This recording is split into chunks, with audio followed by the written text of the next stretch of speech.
안녕하세요. 여러분의 건강지킴이 여의보감의 조진영입니다. 안녕하세요. 정유현입니다. 여러분 혹시 미니 뇌졸중이라고 들어보셨나요? 우리가 알고 있는 뇌졸중, 그러니까 이 뇌혈관이 크게 좁아지거나 막혀서 피가 흐르지 못하다가 24시간 이내에 다시 흐르는 것을 말하는데요. 보통 그냥 빨리 좀 사라지기도 하기 때문에 많은 분들께서 간과하시는 경우가 많다고 하네요. 네, 맞습니다. 이렇게 더운 여름철에는 이 미니 뇌졸중을 그냥 더위 먹은 것과 착각하는 경우가 있다고 하니까 내 몸의 이상 신호를 아주 면밀하게 관찰하실 필요가 있는데요. 자, 이런 미니 뇌졸중을 예방하기 위해서는 무엇보다 규칙적인 운동이 좋다고 합니다. 한 위험을 3분의 1 가량으로 줄여준다고 하니까 주 4, 5회 정도는 가볍게라도 유산소 운동을 하시는 게 좋겠습니다. 네, 참고해 보시기 바라겠고요. 오늘도 여의보감 건강한 소식으로 준비했습니다. 도움 말씀 주실 두 분 먼저 화면으로 만나보시죠.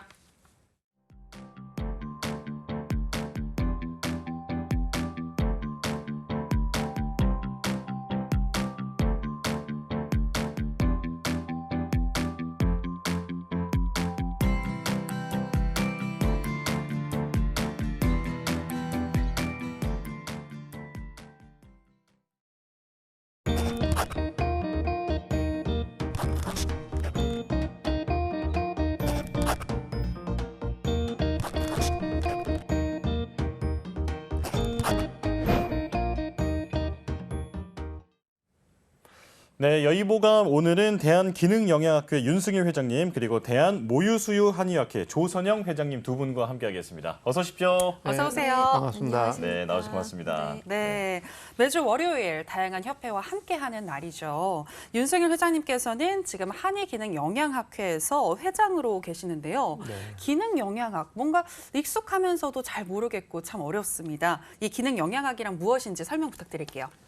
네, 기능영양학은 이제 미국이나 유럽에서 이제 기능영양학 또는 기능신경학이라고 해서 그 질병의 어떤 근본적인 원인을 찾는 하나의 방법 중에 또 다른 이제 기존에 있는 의학과는 다르게 어프로치하는 학문인데요. 네. 우리 한의학도 마찬가지로 그 질병의 어떤 근본 원인을 찾고 그거를 해결하는 어떤 방법이 어떤 한의학적인 개념과 한의학이라든지 침 이런 걸 응용하고 있는데 이 기능신경학이나 기능의학이 우리 한의학이랑 굉장히 그 공통점이 많습니다.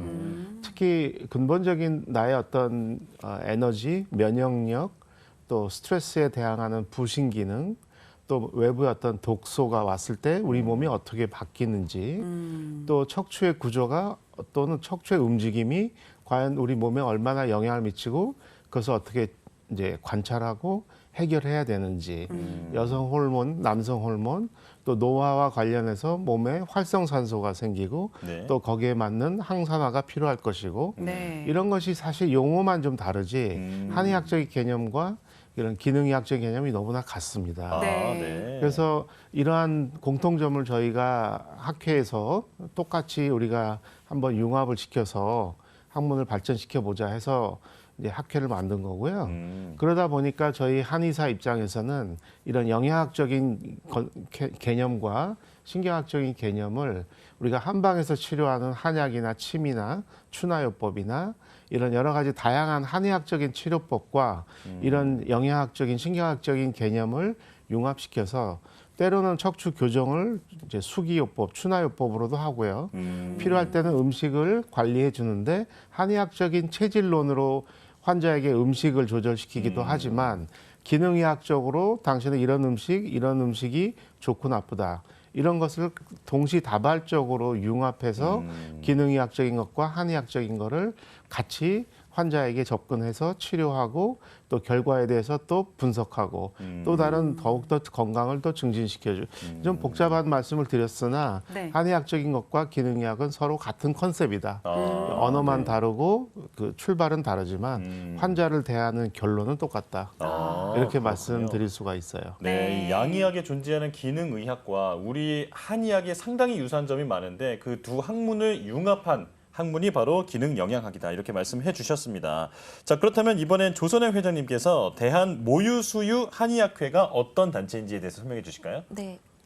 모유수유 한의학회는 말 그대로 모유수유를 주요 주제로 하는 학회입니다. 네. 네. 모유수유 증진 활동을 하고 있고요.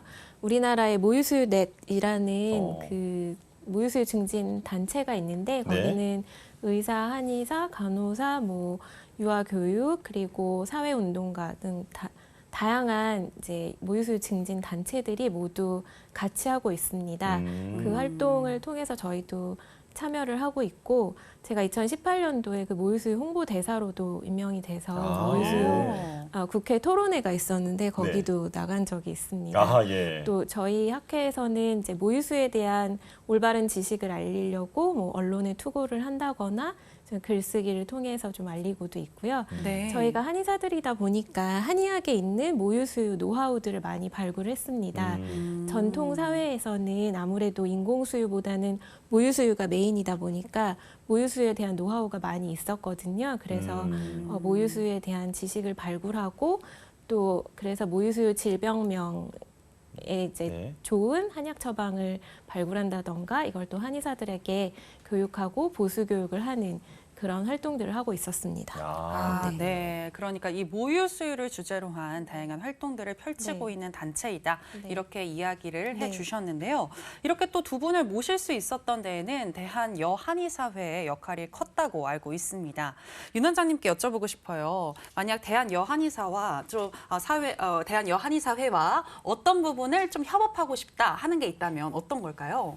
그래서 저희 대한여한의사회가 굉장히 오래됐고 굉장히 명문가인데 최근에 이제 새로운 다양한 그런 치료법 어떤 다른 학회랑 어떤 협업하는 네. 거로 알고 있고요. 예. 저희 한의기능영양학회는 말씀드린 것처럼 기능의학, 기능영양학, 기능신경학을 하기 때문에 네. 그 여한의사에서 추구하는 새로운 방법들이 저희가 하고 있는 어떤 내용들하고 서로 같이 공유가 될 수 있지 않나 싶습니다. 네, 그렇군요. 자, 그럼 조선영 회장님께서는 이 모유수와 관련해서는 대한여한의사회와 상당히 밀접한 관계가 있을 것 같거든요. 네. 혹시 어떤 계획이 있으실까요? 저는 제가 여한의사다 보니까 이미 여한의사회에서 소속이 돼 있고 아, 네네. 네, 그러시군요. 활동도 다른 주제로는 활동을 했었는데 아. 모유수유와 관련해서는 막상 한 적이 없더라고요. 아, 그래요? 그래서 네. 네, 이제 여한의사회에서 사묘관리나 모유수유 관련해서도 사업을 하고 계시니까 그렇게 이제 같이 협업을 할 수 있을 것 같습니다. 네, 알겠습니다. 아, 네, 앞으로 대한여한의사회와 이 모유수유와 관련된 사업들 협업하는 모습 저희가 직접 지켜보도록 하겠습니다. 자, 그럼 이제 첫 번째 주제로 들어가 보도록 하겠습니다. 오늘의 첫 번째 주제는 바로 어지럼증인데요. 요즘같이 더운 여름날 좀 체력이 저하가 되기도 하고 또 너무 더워서 잠을 못 주무시기 때문에 이 어지럼증을 호소하시는 환자들이 늘고 있다고 합니다. 참 생각을 해보면 이 어지럼증은 정말 흔한 증상이자 또 질환인 것 같은데요. 그렇지만 이 어지럼증의 원인에는 정말 다양한 것들이 있다고 합니다. 윤 원장님, 이 어지럼증의 원인에 대해서 짚어주실까요? 네, 요새 어지러움 환자들이 상당히 많습니다. 네. 그런데 이제 특히 우리나라 같은 경우 스트레스가 상당히 많이 있잖아요. 네. 근데 이런 스트레스가 사실은 굉장히 오랫동안 누적돼 있으면 보통 우리가 옛날부터 화가 많다, 우라병이 있다, 우라가 치민다. 특히 이제 연세가 드신 여성분들인 경우 많은데 이런 스트레스가 누적이 되면 이 스트레스로 인한 화가 가만히 있는 게 아니라 우리 인체 여러 군데 이제 영향을 미치게 되는데 근본적으로 스트레스가 많으면 콩팥 위에 있는 부신이라는 기관이 기능이 떨어지게 돼 있어요. 네. 부신 기능이 떨어지면 스트레스 컨트롤이 안 되면서 스트레스 호르몬이 나도 모르게 쉽게 나오게 되죠. 그래서 우리 직장인들이 스트레스 받으면 열 받는다, 아드레날린 날린다, 스트레스 호르몬 코티졸도 있고 아드레날린도 있고 이런 것들이 몸에 많이 나오게 되면 네. 면역 세포의 기능을 떨어뜨리고요. 이제 관절이 약해지게 되고 뇌로 올라가서는 이제 브레인 기능이 떨어지면서 특히 귀 안에 있는 평형기관인 전정 기능을 억제시키거든요. 그래서 어지럽다는 거는 결국은 귀 속에 있는 전정기관의 기능이 떨어지는 거고요. 네. 첫 출발은 지속적인 만성 스트레스로 인해서 부신 기능이 제대로 작동을 못한다. 그것이 우리가 소위 말하는 화병이고요. 네. 두 번째는 이제 척추도 문제가 올 수 있어요. 그래서 우리가 요즘 직장인들이 공부를 많이 하시고 컴퓨터를 많이 하시고 일에 업무에 이제 시달리다 보면 나도 모르게 자세가 꾸부정하고 한쪽으로 기울어지고 걷는 자세도 좋지가 않아요. 네. 이런 척추의 어떤 부정렬, 구조적인 문제, 일자목, 거북목 이런 것은 여기서 끝나는 게 아니라 이 척추 속에 있는 신경이 뇌로 충분히 전달이 잘 돼야 되는데 원활하지가 않게 되죠. 그렇게 되면 결국 귀 안에 있는 전정기관이 또 약해지게 돼요. 그러면 척추로 인해서도 전정 기능이 약해진다. 그래서 우리가 그거를 경추성 어지럼증, 목에 있는 뼈가 잘못되거나 자세가 안 좋아서 전정 기능이 떨어지면서 어지럼증이 올 수도 있다. 그래서 크게 말씀드리면 스트레스랑 척추의 문제가 어지럼의 근본적인 첫 번째 출발이다라고 네. 말씀드릴 수 있어요. 네. 네. 자, 간략하지만 또 자세하게 이 어지럼증의 원인에 대해서 설명을 해주셨는데요. 자, 사실 윤 원장님께서는 그 누구보다 어지럼증 환자들을 많이 보시는 분으로 제가 알고 있는데 만나보시면 또 어떤 질환이 주로 네. 이제 원인으로 있을까요? 그래서 일반 예전에는 내가 빈혈인가 어지러우면 이제 빈혈을 의심하죠. 근데 네네. 특히 여성분들이 이제 생리가 과다하신 경우에 이제 생리 출혈, 과다 출혈로 인해서 이제 철분이 많이 소모가 되거나 하면서 오는 그런 빈혈이 있겠죠. 그때 네. 순간 아찔할 수 있잖아요. 네. 근데 이제 요즘은 음식도 좀 많이 드시고 비록 생리 양이 많다 하더라도 잘 컨트롤이 되기 때문에 실제로 혈액 검사를 해보면 적혈구 수치라든지 철분, 아이언이라든지 헤모글로빈 이런 수치는 다 정상이에요. 그러니까 빈혈로 인해서 어지러움이 오는 경우는 정말 극단적인 경우 말고는 별로 저희가 보질 못하고요. 네. 대부분은 뭐냐면 이제 첫 번째는 이석증이라고 해서 귀 안에 있는 어떤 칼슘이 제자리를 이제 빠져나와서 문제가 생기는 이석증. 그리고 이제 급성 전정신경염 내지는 만성 전정신경염. 네. 그러니까 전정기관의 기능이 떨어져서 또는 전정신경에 염증이 와서 감기라든지 코로나라든지 위염이라든지 장염이 와서 그 바이러스가 위로 올라가서 이제 신경을 건드릴 수 있거든요. 그래요? 그게 이제 소위 말한 전정신경염이죠. 예. 그래서 이석증, 전정신경염, 그 또 하나는 메니에르 병이라고 해서 이거는 이제 귀 안에 전정기관이 있고 그 옆에 달팽이관이 있잖아요. 네. 네. 그러니까 소리를 전달해주는 이 달팽이관 속에 이 머리카락 헤어셀이 있고 그 헤어셀을 이렇게 가둬두고 있는 림프가 있어요. 예. 물 같은 게 있는데 이 엔돌림프가 계속 잘 순환을 해야 되는데 뭔가 문제가 생겨서 순환이 안 되면 결국 정체가 되잖아요. 네. 정체가 되면 이제 환자들이 귀가 먹먹하다, 꽉 찼다, 팽만감이 있다, 내가 귀 속에 고혈압 같은 느낌이다. 이게 하나의 메니에르의 증상일 수 있는데 예. 결국 메니에르가 있는 경우는 어지럼만 있는 게 아니라 귀 먹먹함, 이명, 난청, 어쩌다 한 번씩 심하게 굉장히 구역질하고 토하고 이석증처럼 그래서 이렇게 크게 세 가지가 또 혼재될 수도 있죠. 예. 전정신경염, 이석, 메니에르가 같이 오는 경우도 그래서 검사상으로는 상당히 그 고난도 테크닉이 필요한데 네네. 이런 경우도 가끔 저는 보고 있습니다. 그렇군요. 네. 어지럼증을 유발하는 질환이 굉장히 많은 것 같은데 그 원인을 제대로 찾아내는 것도 바로 의사의 또 한의사의 역할이지 않을까라는 생각이 듭니다. 이 중에서 저는 이석증이 발병이 되면 진짜 세상이 막 핑 도는 것처럼 너무 어지럽다 이런 얘기를 많이 들었거든요. 그럼요. 네. 자, 그렇다면 조 원장님, 이석증이란 정확히 무엇인지 설명해 주실까요? 네, 이석증이라는 거는 귀에서 돌이 증상을 일으킨다 이런 뜻이잖아요. 귀 한자만. 이에 돌 석자. 네, 그렇죠. 네. 네, 그런데 이제 귀 어디냐? 그러면 귀가 많이 들어보셨을 텐데 외이도라고 있잖아요. 귀 바깥에. 네. 그다음에 그 안에 뭐 중이염이 생긴다는 중이가 있고 네. 그 깊숙이 내이가 있습니다. 안쪽에. 네. 내이에는 우리 몸의 평형 감각을 컨트롤하는 평형기관, 전정기관이 있는데 그 안에 난형낭이라고 있거든요. 네. 네. 그 안에 이석, 탄산칼슘 성분의 이석이 들어있는데 걔가 제자리를 잘 지키고 있어야 되는데 제자리에서 떨어져 나와서 세반고리관으로 들어가서 림프액을 자극하면 바로 이석증, 그러니까 막 안구가 떨리고 어지럼증이 생기게 됩니다.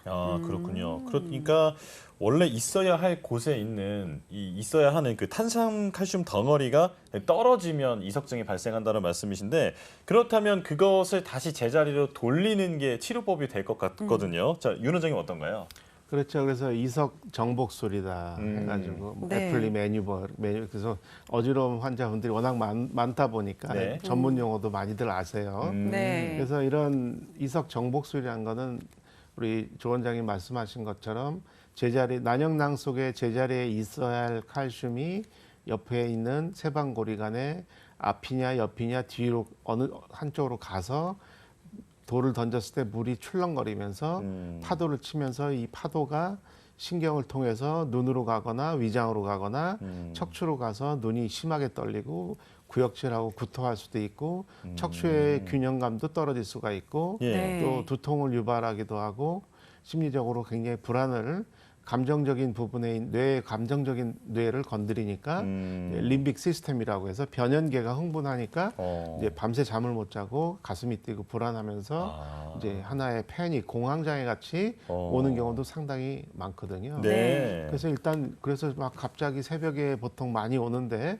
응급실에 가셔가지고 119 타고 가서 완전히 이건 내가 지금 뇌졸중이냐 중풍이냐 이게 생사를 오락가락하는 그런 컨셉으로 환자분들은 느끼는데 네. 걱정이 많이 나중에 되실 것 같아요. 예, 온갖 검사 MRI까지 다 하지만 이상이 없다, 이석이다 해서 이석 정복술을 통해서 네. 그 세방고리관으로 갔던 칼슘 돌덩어리를 난영낭으로 다시 돌려주는 그런 테크니컬한 부분이 있습니다.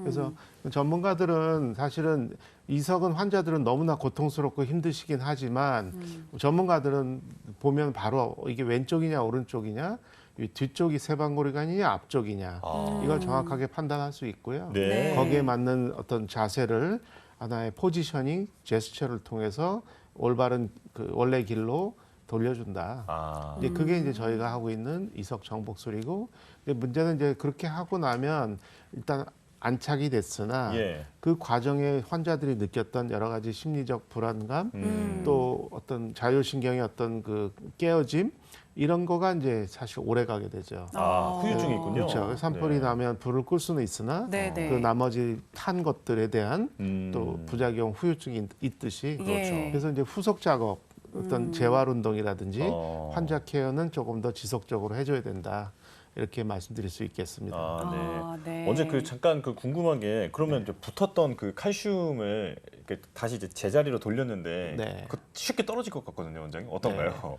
이게 보통은 이석이라는 게 칼슘이 아무리 우리가 움직인다고 해서 떨어지지는 않습니다. 그런가요? 네. 그런데 이제 면역 시스템이 몸의 면역력이 떨어지거나 이제 특히 여성의 경우 갱년기, 여성 호르몬의 부족으로 인해서 골다공증, 골감소증이 오잖아요. 네. 그러면 이제 칼슘이 많이 이렇게 조금씩 소변을 통해서 나갈 수도 있지 않습니까? 네, 네. 근데 귀 안에서는 소변으로 못 나가니까 네. 이 칼슘 덩어리가 이게 골다공증에서 나오는 것처럼 빠져나올 수가 있거든요. 그래서 그런 여성인 경우에 또 심하게 교통사고를 당하는 경우 네. 그럴 때도 순간적으로 칼슘이 이렇게 빠져나올 수 있는데 그런데 이걸 제대로 잘 잡아서 원위치로 돌려주면 네.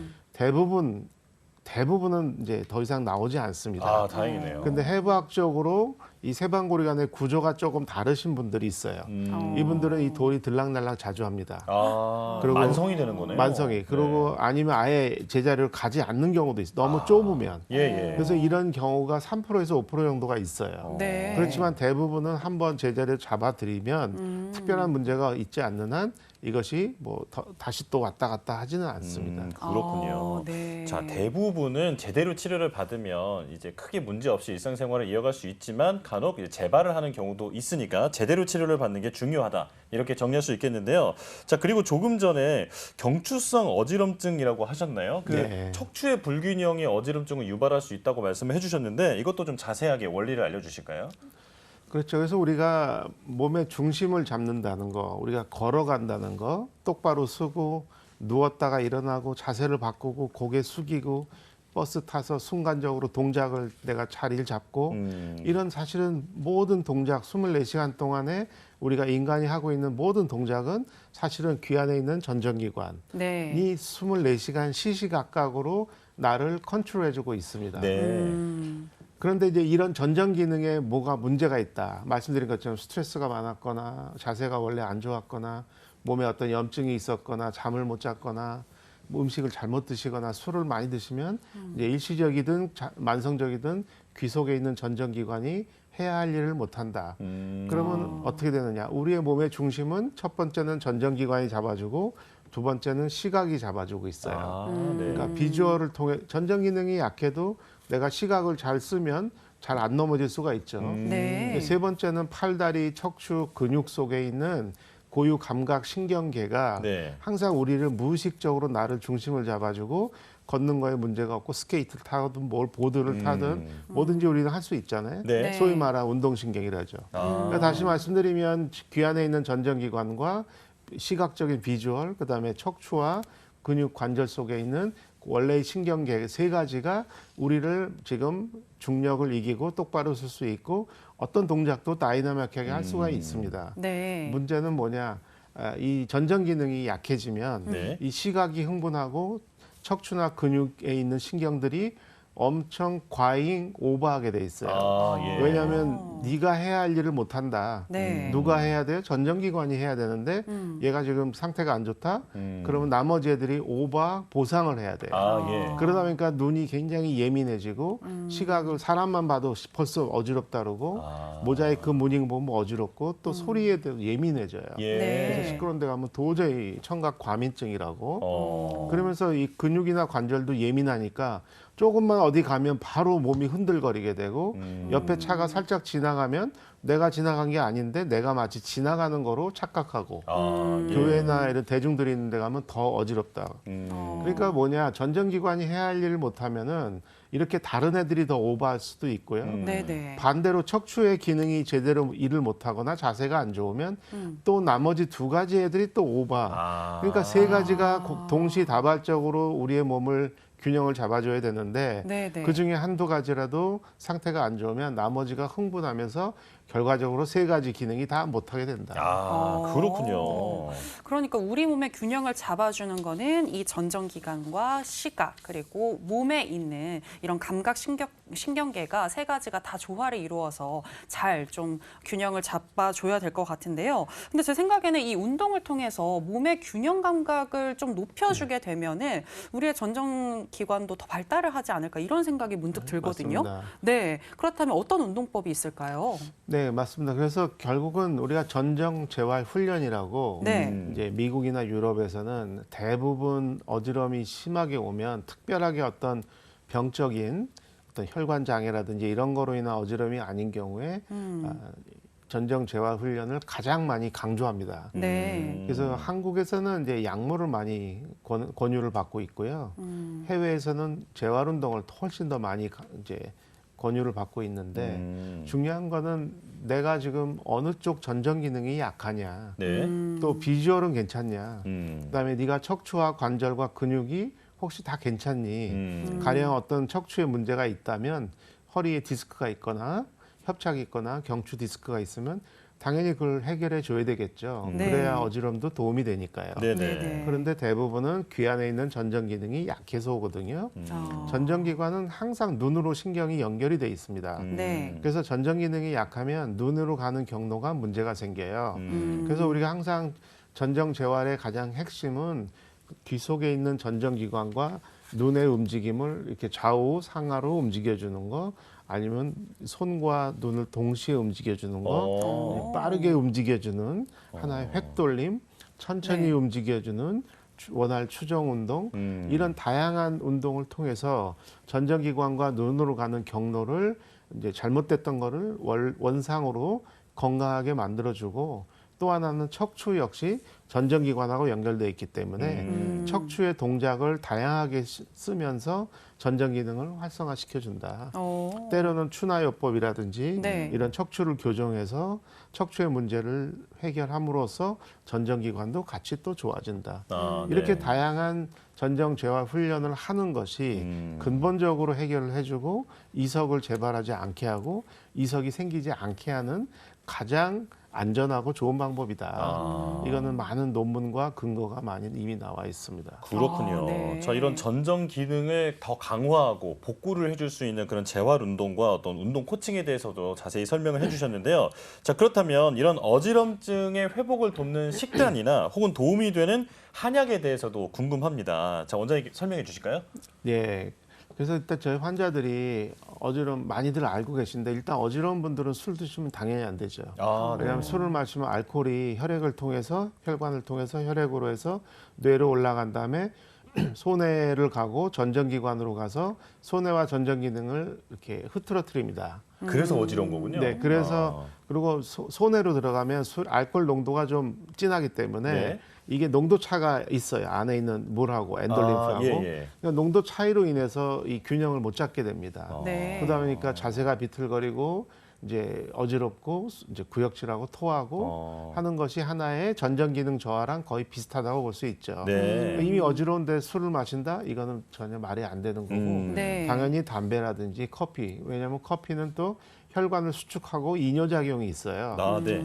그 커피의 좋은 점이 당연히 많이 있습니다. 면역 시스템이라든지 브레인의 기능에 반드시 도움을 주는데 어지러운 분한테는 당분간은 드시지 않게 하는 이유는 심장을 흥분시키고 교감신경을 흥분시켜서 사람을 불안하게 만들고 그다음에 소변을 통해서 몸 안에 있는 미네랄이 밖으로 빠져나가고 네. 잠을 못 자게 하고 어지러운 환자들한테는 가장 안 좋은 방법이죠.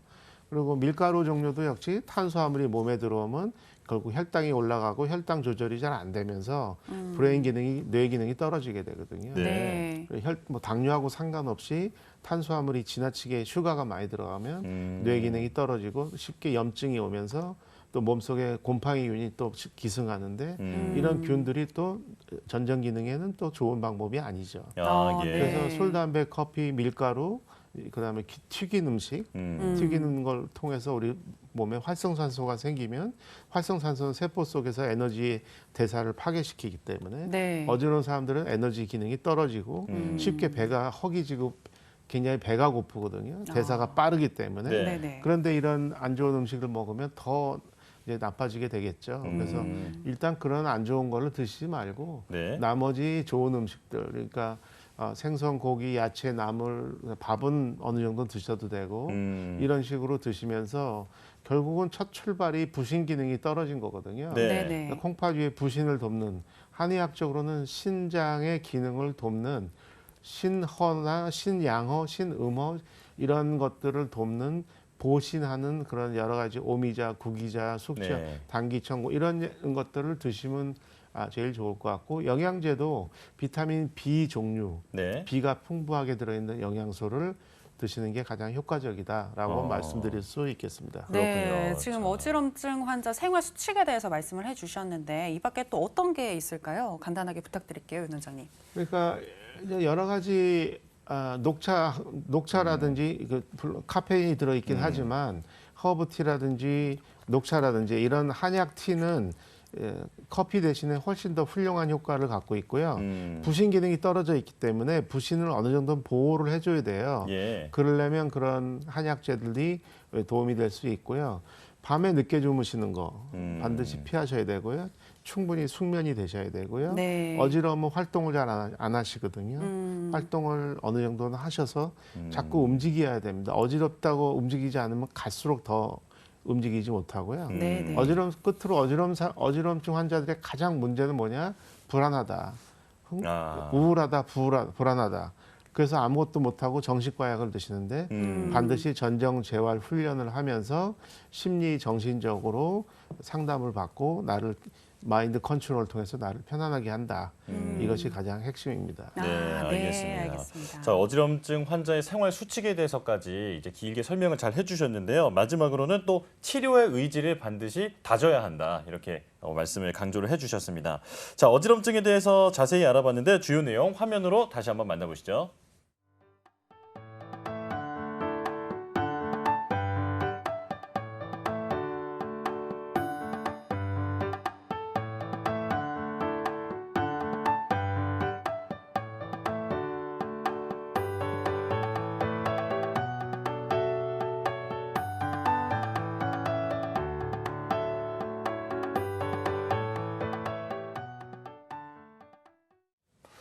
생방송으로 보내드리는 여의보감 지금 8시 30분을 향해 가고 있습니다. 이제 두 번째 주제인데요. 바로 모유 수유입니다. 이 모유 수유가 아이에게 좋다라는 것들은 많이 알려져 있는데 심지어 산모에게도 좋다라는 얘기를 많이 들었거든요. 네. 자, 이 모유 수유를 실제로 권하는 이유부터 알아보겠습니다. 자, 조 원장님께서 알려주실까요? 네, 저는 모유 수유를 산모들에게 많이 권하는데요. 네. 두 가지 측면에서 권합니다. 하나는 엄마의 회복, 그리고 두 번째는 육아의 수월성 때문입니다. 네. 네, 엄마들은 임신 중에는 면역이라든가 호르몬 그리고 관절, 전신에 걸쳐서 큰 변화가 일어납니다. 산후 회복이라는 거는 이 변화를 다시 원상복귀, 임신 전으로 원상복귀하는 것인데요. 네. 모유수유가 그 여성의 호르몬 대사가 변화했던 걸 원상복귀시키는 데 도움이 되고 또 면역 체계도 제자리로 돌아오는데 굉장히 큰 도움이 됩니다. 네. 사실 이게 저절로 원래 이루어져야 되는데 막상 저절로 이루어지지 못하는 분들이 되게 많으시거든요. 예. 모유수유를 하면 이게 조금 더 빨리 회복이 되기 때문에 권하고 있고요. 육아의 측면에서는 왜 그러냐면 엄마가 아기를 품에 안고 젖을 먹이다 보면 상호작용이 생깁니다. 네. 그래서 아기에게 민감해지고 아기도 엄마에게 민감해집니다. 이러다 보니 엄마와 아기가 애착이 잘 형성이 되고요. 또 모유수유를 한 아기들은 정서가 안정이 되고 스트레스도 잘 관리한다는 연구 보고들이 많습니다. 예. 아기가 편안해 엄마도 편안하기 때문에 이후 육아도 편안해지게 됩니다. 그래서 두 가지 이유로 모유수유를 권합니다. 네. 네, 그러니까 네. 산후 회복을 촉진시키고 또 엄마와 아기의 정서적인 유대감을 형성하는 데에도 효과적이다라고 정리해 볼 수 있는데요. 자, 제 지인들 근데 주변에 보게 되면은 몸이 아파가지고 모유수유를 못하는 경우도 있고 또 요즘에는 또 바로 이 직장에 복귀를 해야 하기 때문에 바빠가지고 모유수유를 못하는 경우도 많은 것 같더라고요. 네. 네, 요즘 이 모유수유와 관련돼서 추세를 보자면 어떤가요? 사실은 모유수유가 좋다는 건 너무 많이 알려져 있기 때문에 네. 모유수유를 다 하고 싶어 하십니다. 그런데 막상 모유수유가 쉽지 않습니다. 우리는 모유수유를 배운 적이 없거든요. 맞아요. 그래서 네. 모유수유를 하는 과정 중에 적응을 하면서 하게 돼요. 모유수유를 이렇게 하면 도움이 됩니다. 이런 연습 영상들도 많은데 사실은 엄마와 아기의 상태가 모두 케이스 바이 케이스이기 때문에 서로 적응을 해야 됩니다. 그 적응 기간이 3주에서 6주가량 걸리고요.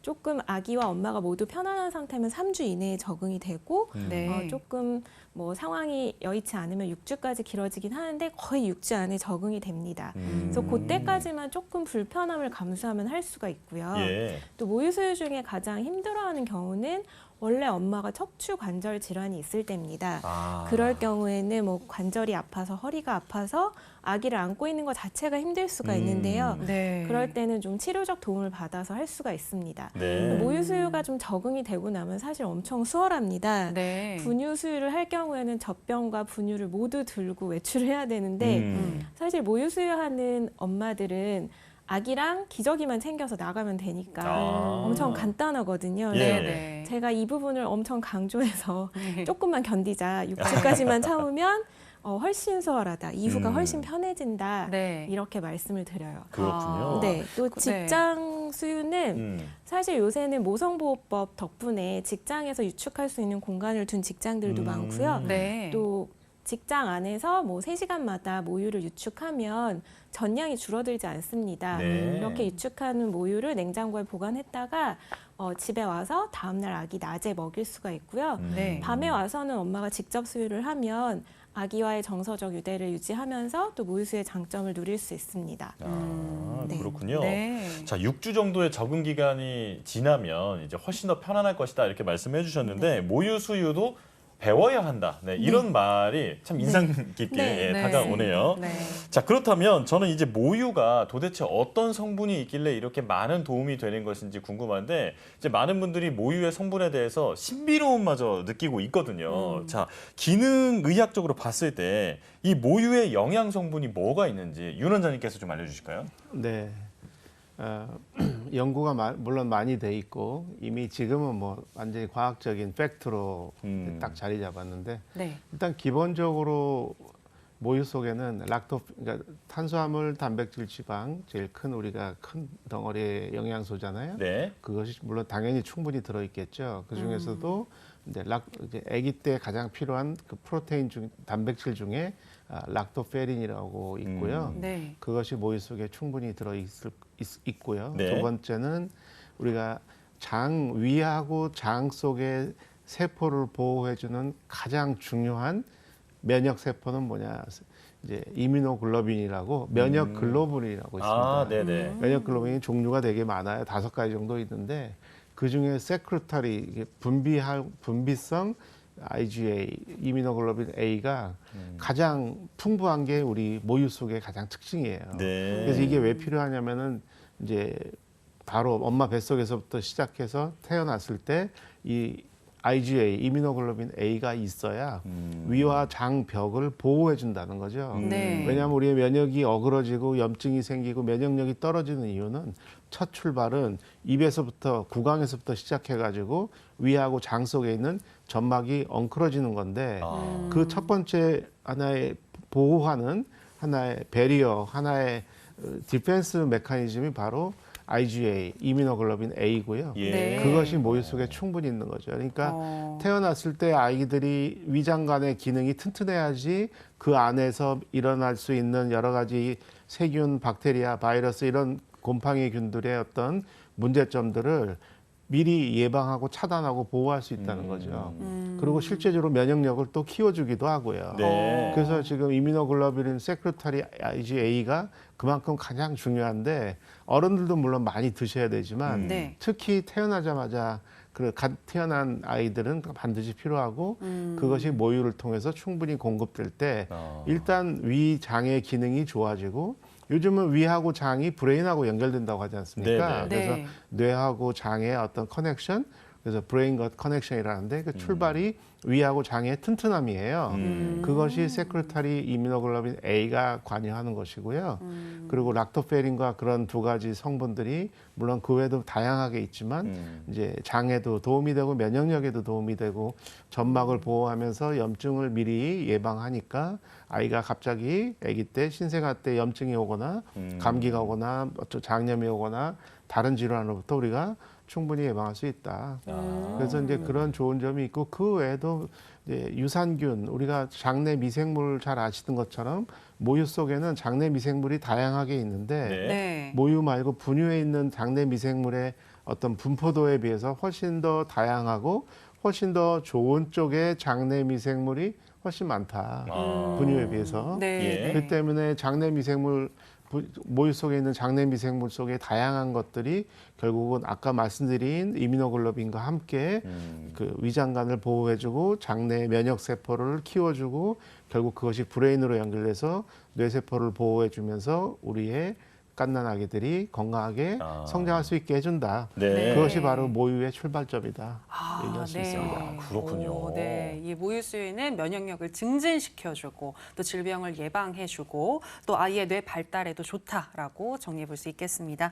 자, 그런데 아이를 낳은 후에 오는 이 산후통 때문에 약을 먹는 분들도 있는 것 같던데 조 원장님 주로 어떤 이유로 약을 복용하게 되나요? 네. 저도 두 아이를 모두 모유수유를 2년씩 하면서 키웠는데요. 네. 네, 모유수유를 하면 사실 그 옥시토신 호르몬 덕분에 굉장히 힘이 납니다. 아, 그래요? 네, 기분도 좋아지고 그 옥시토신 호르몬이 사랑의 호르몬이라고 하잖아요. 네네. 아이를 보면 사랑스럽고 내가 살아있는 것 같고 기분이 좋고 물론 안 아픈 것 같기도 합니다. 하지만 육아를 하고 있다 보니 모유수유를 하는 2년 동안 아픈 일들이 다양하게 있습니다. 네. 그래서 뭐 감기도 걸리고 네. 알레르기도 생기고 소화불량도 있고 때로는 뭐 이렇게 위산이 역류하기도 하고 관절이 아프기도 하고 네, 뭐 또 저도 전몸살도 있었고 유선염도 생기고 그러다가 전량이 부족해지기도 하고 네. 그런 다양한 이벤트들이 일어납니다. 네. 그럴 때마다 그거를 참게 되면은 오히려 모유수유에 방해가 됩니다. 그래서 모유수유를 지속하려고 해도 그런 에피소드들을 잘 관리를 해야 돼서 네. 약이 필요하게 됩니다. 아, 그렇군요. 네. 이 모유수유 홍보대사 출신답게 아주 현명한 답변을 해주셨어요. 네. 자, 그렇다면 이제 모유수유를 하시는 분들이 그 아이에게 나의 체성분이 직접 전달이 되다 보니까 걱정을 많이 하시는 경우가 많을 텐데 네. 뭐 음식부터 약까지 많은 네. 걱정을 하시는 걸로 알고 네. 있거든요. 일단 약에 대해서 좀 알아보겠습니다. 네. 모유 수유 중에 뭐 감기에 걸렸다든지 이랬을 때 약을 먹어도 괜찮을까요? 네. 사실 저한테 처방을 받으러 오시는 분들의 산모들이 항상 물어보는 게 약 처방을 받으러 왔지만 이 약을 정말 먹어도 아기랑 모유수유에 괜찮은가? 혹시 네. 약을 먹어서 모유수유 네. 모유 양이 줄어든다던가 또는 아기한테 전달이 돼서 약에 부작용이 생기면 어떨지 이런 게 되게 걱정을 많이 하세요. 네, 그러실 것 같아요. 네, 실제로 그런 걱정들 때문에 이런 걱정은 우리만 한 게 아니라 모유수유를 한 많은 분들이 50년 전에도 걱정을 하셨고요. 그래서 그때부터 굉장히 많은 연구들이 이루어졌습니다. 예. 네. 그래서 모유수유 중에 안전하게 치료할 수 있는 방법들이 가이드라인으로 많이 제시가 되어서 네, 그렇게 치료를 하고 있고요. 네. 사실은 의료인들은 모유수유를 할 때 안전한 약물 세트를 이제 공부를 하거든요. 예. 근데 이제 그런 공부가 잘 안 되신 분들도 당연히 있으셨겠죠. 네. 그래서 그런 분들의 경우 가끔 그런 의료진을 만나면 모유수유를 하던 엄마들이 혼나게 돼요. 아니 아직도 미련하게 모유수유를 한다고? 그래서 모유 끊고 그 엄마 치료해 이렇게 얘기를 하시는 거죠. 그래서 오히려 모유수유를 중단해야 되냐고 저한테 다시 연락이 와요. 그래서 네. 그러면 다른 의사 선생님을 찾아가 보시면 좋겠다. 호르몬제를 먹더라도 모유수유 중에 먹을 수 있는 치료 세트들이 있다. 네. 중단하지 않아도 괜찮다 이렇게 네. 말씀을 드리곤 합니다. 아, 네. 전문적인 모유수유와 약물에 관한 지식을 갖고 있는 의료진에게 치료받으면 모유수유 중에도 약물 복용을 얼마든지 할 수 있습니다. 네, 예. 그렇군요. 근데 원장님께서 이 모유 수유 중이라도 안전하게 약을 복용하는 그런 가이드라인이 있다라고 이야기를 해주셨는데 네. 그 부분에 대해서 조금 더 설명을 해주시죠. 네, 그 제가 50년 전에 그 사람들이 연구를 했다고 네. 했잖아요. 이제 모유로 도대체 약이 얼마나 전달이 되는지에 대해서 엄마들 중에 약을 먹은 사람들의 모유를 받아서 그 성분 분석을 한 경우들이 있습니다. 네. 네. 그런데 보니까 어떤 경우에 약물에는 모유로 되게 많이 전달이 되고 어떤 경우는 약을 많이 먹어도 모유로 전달이 거의 안 되더라고요. 네. 그래서 그런 실험 연구들을 해봤더니 지용성 성분의 약물들이 모유로 많이 전달이 되더라. 그 이유가 모유가 지방에서 생성을 하는데 엄마 몸에 지방에 축적이 되어 있다가 모유로 전달이 되더라 이런 연구들을 해서 알게 된 거죠. 네. 또 뭐 약물 성분에 따라서 그 약이 혈중으로 많이 분비되는 약 같은 경우는 모유로도 많이 전달이 되더라 이런 것도 알게 돼서 그런 실험 연구들 또 그리고 어떤 경우는 실험이 없더라도 어떤 엄마가 예를 들어서 향정신성 의약품이라든가 마약류 의약품을 먹었는데 아기가 똑같이 마약 중독 같은 현상을 보였다 이런 증례들이 있어요. 그래서 예, 예. 그런 증례들을 분석했고 또 체내 약물이 어떻게 대사해서 어디로 가는지까지 분석한 그런 연구들을 종합을 해서 모유수유에 관한 소아과 의사, 전문가들 그리고 사회운동가들 모여서 합의를 했어요. 네. 그렇게 해서 많은 가이드라인이 있거든요. 아, 예. 그 가이드라인 통해서 저희가 공부를 하고 이렇게 산모들을 치료할 때 적용을 하고 있습니다. 원장님 그 네. 방금 말씀해 주신 가이드라인은 검색하면 나오는 건가요? 네, 미국 NIH 데이터베이스에도 다 등록이 되어 있고요. 아, 네네. 또 약물 이름을 치고 브레스트 피딩 이렇게 검색을 하면 이제 다 네. 검색을 할 수 있습니다. 아, 그렇군요. 네, 우리나라에서도 그런 약물 정보를 이렇게 Q&A 형식으로 제공을 하고 있는 데들이 있고요. 네. 저희 학회 같은 경우는 한약 성분이라든가 한약 같은 경우는 한약 처방도 있지만 한약재를 이용한 건강기능식품도 많기 때문에 그런 정보들을 궁금해하시는 산모들이 많으시거든요. 그래서 네. 정보를 제공하고 있습니다. 네, 알겠습니다. 네. 방금 원장님이 말씀해 주신 네. 정보를 잘 기억해 두셨다가 네. 항상 검색하시면서 안전하게 모유 수유를 하면서도 약을 드실 수 있다. 이 네. 부분을 기억을 하시면 네, 좋겠고요. 저희 학회 홈페이지로 들어오셔서 문의를 남겨주셔도 괜찮습니다. 아, 그렇군요. 아, 그런 네. 방법이 네. 좀 더 믿음이 갈 것 쉽죠. 같아요. 네. 답을 또 남겨주시는군요. 네, 바로바로 네. 남겨드립니다. 네, 알겠습니다. 자, 그리고 조금 전에 한약을 살짝 언급을 해주셨는데 이 네. 산후에 한약을 복용하는 경우가 사실 많잖아요. 이게 네. 모유 수유에도 도움이 되는 건지 궁금합니다. 네, 네. 사실 산후에 한약을 복용하는 이유들은 대부분 산후 관절통, 또 산후 우울이나 무기력감 이런 것들 때문에 이제 한약 처방을 원하십니다. 네. 산후 우울과 무기력감이나 관절통은 사실 모유수를 방해하는데 첫 번째 이유들입니다. 네, 이제 우울하고 무기력해지면 사실 아기를 돌보고 싶지 않기 때문에 모유수유도 같이 못하게 되는 경우들이 많고요. 또 관절이 아프면 아기를 안고 들고 할 수가 없기 때문에 모유수유를 하기가 싫어집니다. 그래서 저희가 이제 그것들을 치료를 하는데 산후 관절통 같은 경우는 산후 한약을 회복하는 한약을 복용하면 보통 엄마들이 이제 관절이 늘어나고 척추 주변의 근육이 무력해졌다가 회복하는데 네. 그걸 조금 더 빨리 회복을 돕습니다. 그래서 아. 척추 코어가 건강해지고 큰 대근육들이 이제 힘이 생기다 보면 말단 관절에도 힘이 들어가서 아기를 낳는데 불편함이 좀 덜해지거든요. 네. 그래서 산후 한약을 복용하는 게 도움이 되고 또 산후 우울이나 무기력감에도 한약을 쓰면 이제 뇌신경 기능이 회복이 되고 올라가면서 이제 우울감이 컨트롤이 되고 아기에 대해서 이제 돌보고자 하는 의지가 생길 수 있습니다. 네. 뭐 그 외에도 그러니까 전량이 줄어서 고민하는 어르신 이렇게 산모들이 많은데 네. 전량 부족도 좀 도와줄 수 있고요. 오. 또 전몸살을 자주 앓으시는 분들이 있어요. 전몸살이 뭐냐면 유방이 뭉치거나 염증이 생겨서 전량이 잘 안 나오거나 아기에게 먹일 때 힘든 거거든요. 예. 그래서 네. 그런 거를 회복하는데 산후한약이 도움이 됩니다. 네, 자 역시 엄마가 건강해야 건강한 모유 수유가 가능하니까요. 한약이 큰 도움이 된다 이렇게 설명을 해주셨는데요. 자 정말 중요한 질문이어서 시간이 별로 없는데도 꼭 여쭤보고 싶은 게 있는데 이 모유 수유 중에 네. 이제 약을 먹어도 된다고 말씀해주셨지만 그럼에도 조심해야 되는 약이 있다면 좀 네. 간단하게 좀 짚어주실까요? 네, 이제 정신 신경계 작용 약물 같은 경우는 지용성 성분이 많기 때문에 네. 모유로 전해져서 아기에게도 전해질 가능성이 있습니다. 네. 그래서 사실은 정신신경계에 작용하는 약물에 관해서 모유 수유 중에 어떻게 써야 되는지 가이드라인이 가장 엄격하게 나와 있습니다. 왜냐하면 엄마가 산후 우울증 때문에 약을 먹었는데 아기가 갑자기 늘어지면 안 되잖아요. 그렇죠. 그래서 그런 것 때문에 있고 또 호르몬제라든가 항생제, 진통소염제 같은 경우도 영향을 미친다고 되어 있는데 역시 가이드라인에 맞춰서 저용량으로 투약하거나 또는 모유 수유 시간에 맞춰서 그 간격을 두고 투약하는 식으로 하면 아기에게 안전하게 모유 수유를 하면서 약을 복용할 수 있습니다. 네, 알겠습니다. 네. 자, 이렇게 해서 모유 수유 시 약 복용에 대해서 알아봤는데요. 꼭 기억해야 할 내용들 저희가 정리해봤습니다. 화면으로 만나보시죠.